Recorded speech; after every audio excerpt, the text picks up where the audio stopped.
आशा करता हूँ आप सब बहुत अच्छे होंगे। मेरा नाम है सिद्धांत अग्निहोत्री। स्टडी ग्लोस पे आपका बहुत बहुत स्वागत है। पाकिस्तान में जो मॉनसून आया है दोस्तों, अभी बहुत बड़ा खतरा मंडरा रहा है। मोहनजोदारो आपको पता ही है, वर्ल्ड हेरिटेज साइट है। इंडस वैली सिविलाइजेशन का सबसे बड़ा शहर मोहनजोदारो। मैंने बहुत सारे लेक्चर लिए हैं, तो भाई इसको पूरी तरीके से बर्बाद कर दिया है। और आप ये समझिए कि अब यूनेस्को वर्ल्ड हेरिटेज साइट का तंगा जो है वो छिन सकता है। 1960 में हाइड्रोलॉजिस्ट रॉबर्ट एल रेक्स और जॉर्ज एफ डेल्स ने यह थ्योरी पुट की थी कि आज से 5000 साल पहले इंडस वैली सिविलाइजेशन का खात्मा कैसे हो। उसमें से एक थ्योरी ये बताई जाती है कि बहुत भयानक फ्लड्स आए थे, इतनी भयानक बाढ़ आई थी कि पूरी सिविलाइजेशन को ही हम ये देखते हैं कि इसने खत्म कर दिया था। और पाकिस्तानी डिपार्टमेंट ने यह बोला है कि भाई देखो, वर्ल्ड हेरिटेज स्टेटस जो है मोहनजोदारो का वो छिन सकता है। समझ रहे हो? तो बहुत मुश्किल है दोस्तों। हजारों हजारों लोग जो हैं ये इफेक्ट हुए हैं। आधी से ज्यादा जनता जो है पाकिस्तान में इन फ्लड्स के कारण इफेक्ट हुई है और बुरी हालत हो गई है। आपको पता ही है कि हमारे नरेंद्र मोदी जी ने भी इस पे आपत्ति जताई है। स्ट्रेस मैनेजमेंट जो है हमारा शानदार कोर्स है, आप जरूर इसको अवेल करिएगा। परसों लास्ट डेट है, मिस मत करिए। कल लास्ट डेट है इनफैक्ट, और परसों जो है वो पहली लाइव क्लास होगी, तो आ जाओ फटाक से। और उसके बाद हमने इंटर्नशिप प्रोग्राम लॉन्च किया है।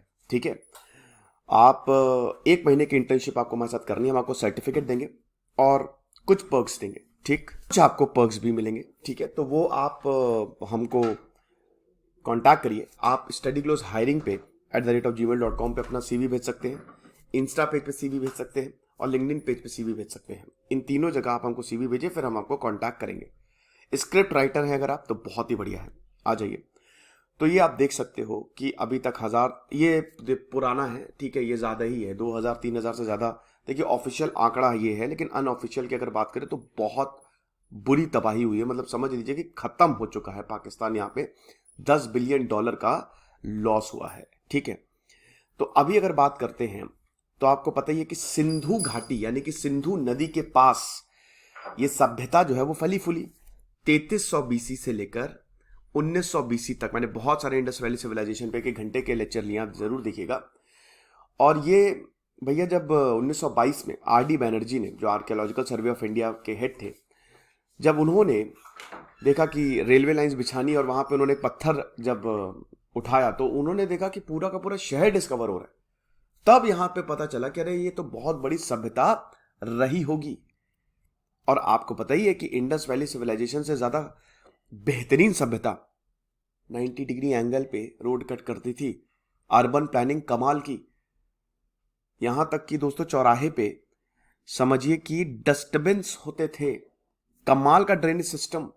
इंडस वैली सिविलाइजेशन इतने शानदार अर्बन प्लानिंग की थी उन्होंने कि क्या बताएं।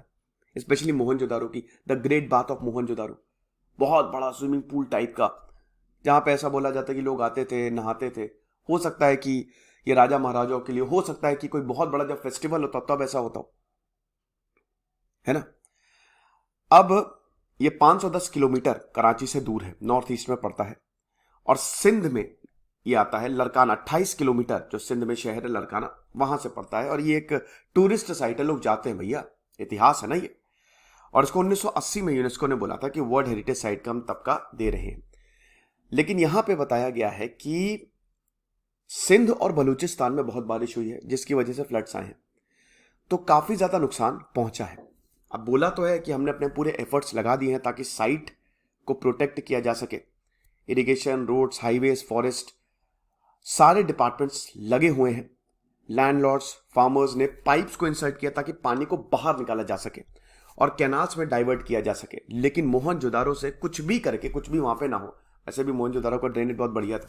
अगर इतने फ्लड्स आते ही रहते थे उस समय, ये तो छोटे मोटे फ्लड है, उस समय तो बहुत बड़ा फ्लड आया होगा जब बोला था कि पूरा का पूरा मोहनजोदारो जो है वो खत्म हो गया। डॉन, जो कि पाकिस्तान का सबसे बड़ा न्यूज़पेपर है, जैसे यहाँ पे द हिंदू, इंडियन एक्सप्रेस है, वहां पे द डॉन है, उन्होंने बोला कि 16 अगस्त से लेकर 26 अगस्त के बीच में 780 मिलीमीटर ऑफ रेन जो है मोहनजोदारो ने रिसीव की, जिसकी वजह से पूरी तरीके से साइट डैमेज हो गई है। तो ये बड़ी दिक्कत है। और ये आप देख सकते हैं इंडस वैली सिविलाइजेशन, ये ब्रॉन्ज एज सिविलाइजेशन का पार्ट है। सबसे पुरानी ब्रॉन्ज एज सिविलाइजेशन कौन सी थी? Mesopotamian civilisation. ठीक है, सारी नदियों के किनारे, ये टिग्रिट्स और यूफ्रेट्स के किनारे। उसके बाद आपकी इंडस वैली सिविलाइजेशन, फिर चाइनीज सिविलाइजेशन और फिर इजिप्शियन सिविलाइजेशन। ये चार जो है ये आपकी ब्रॉन्ज एज सिविलाइजेशन थी। जब ब्रॉन्ज डिस्कवर हुआ ना उस समय ये सिविलाइजेशन आई थी। अब आपको बता दूं कि ये तो खैर मैं अब बता ही चुका हूं, इसमें तो मैं दोबारा रिपीट नहीं करूंगा, लेकिन वही चीज है कि 1900 बीसी यानी कि आज से 4000 साल पहले ये डिक्लाइन में चली गई, और 1900 से 1400 तक क्या हुआ किसी को नहीं पता। फिर हमारा वैदिक एज शुरू होता है, अर्ली वैदिक पीरियड और लेटर वैदिक पीरियड 1400 से 600 बीसी तक, और उसके बाद फिर हमारी डायनेस्टीज। सबसे पहली तो भाई हमारी मॉडर्न डायनेस्टी जो बहुत बड़ी डायनेस्टी थी, ठीक है, वो आती है।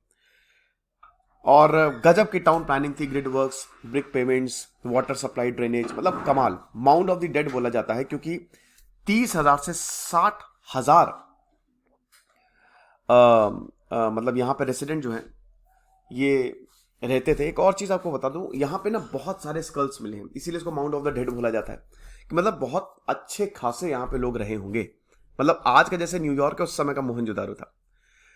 तो ये वहां पे बोला जाता कि या तो, हालांकि उस समय कोई राजा नहीं था, इंडस वैली सिविलाइजेशन में डेमोक्रेसी थी, कोई राजा नहीं था, है ना।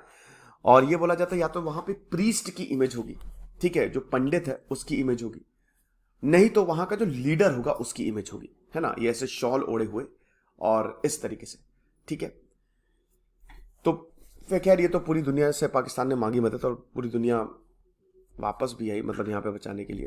यूनाइटेड नेशन ने बोला कि हम पाकिस्तान जाएंगे, अभी तक हालांकि गए नहीं है। आपको बता दूं कि 1100 यूनेस्को लिस्टेड साइट्स हैं 167 मेंबर कंट्रीज में, भारत में 39 है। अभी आपके लिए सवाल है कि कमेंट बॉक्स में बताइए कि रिसेंट कौन सी भारत में वर्ल्ड यूनेस्को हेरिटेज साइट चुनी गई है। और भारत भी सामग्री भेजेगा, राहत सामग्री भेजेगा। हालांकि अभी पाकिस्तान ने बोला था कि हम भारत से मदद लेंगे, हम जो इंपोर्ट है वो दोबारा से शुरू करेंगे, क्योंकि अभी इंपोर्ट जब से पुलवामा अटैक हुआ है ना तब से इंपोर्ट जो है वो बंद है, और 3 करोड़ से ज्यादा लोग बेघर हो गए हैं। बहुत बुरी हालत है। बंगलुरु में भी बहुत भयानक फ्लड्स आए, बैंगलोर में भी आपने देखा पूरा का पूरा शहर डूब गया। ये लेक्चर था। दिस इज सिद्धांत अग्निहोत्री साइनिंग ऑफ।